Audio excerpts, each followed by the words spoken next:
ఏమండి మీ జీవితంలో ఎప్పుడైనా గానీ, ఇద్దరు వ్యక్తుల మధ్య మాట లేకపోతే కలిపిన సందర్భాలు ఏమన్నా ఉన్నాయో గుర్తు చేసుకోండి. పోనీ ఇద్దరు భార్యాభర్తల మధ్య సమాధానం లేదు. నిజంగా నువ్వు మంచి మనిషివైతే, దేవుని కుమారుడివైతే వాళ్ళని కూర్చోపెట్టి సమాధానపరిచే సందర్భాలు ఉన్నాయా? 2 కుటుంబాలను కూర్చోపెట్టి సమాధానపరిచినవి ఉన్నాయా? సంఘంలో ఉన్న వ్యక్తుల మధ్య లేనప్పుడు కూర్చోబెట్టి సమాధానపరిచిన సందర్భాలు ఏమైనా ఉన్నాయా? లేవు అని అనుకుంటే దేవుని పిల్లలు ఎలా అవుతారు? అది దేవుని పరిచర్య ఎలా అవుతుంది? సహోదరుల మధ్య ఏ ఉండకూడదు తెలుసా? కలహాలు ఉండకూడదు.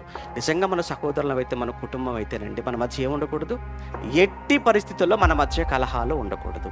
మీరు ఆదికాండము మీరు చదువుతున్నప్పుడు ఎన్నో అధ్యాయం, ఆదికాండం 13వ అధ్యాయం 9వ వచనంలో అబ్రహాము లోతుని పిలిచి ఏమంటాడు? నాయన లోతు, మన ఇద్దరం సహోదరులం కదా, నీ పశువుల కాపరికులను నా పశువుల కాపరులకును, అలానే నాకును నీకును మధ్య ఏ ఉండకూడదు అన్నాడు?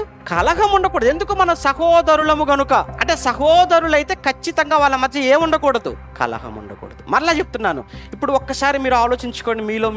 మీరు సంఘంలో ఎవరి మధ్యలో ఏమంటే ఎవరితో ఎవరికైనా కనుక కలహం ఏమైనా ఉందా?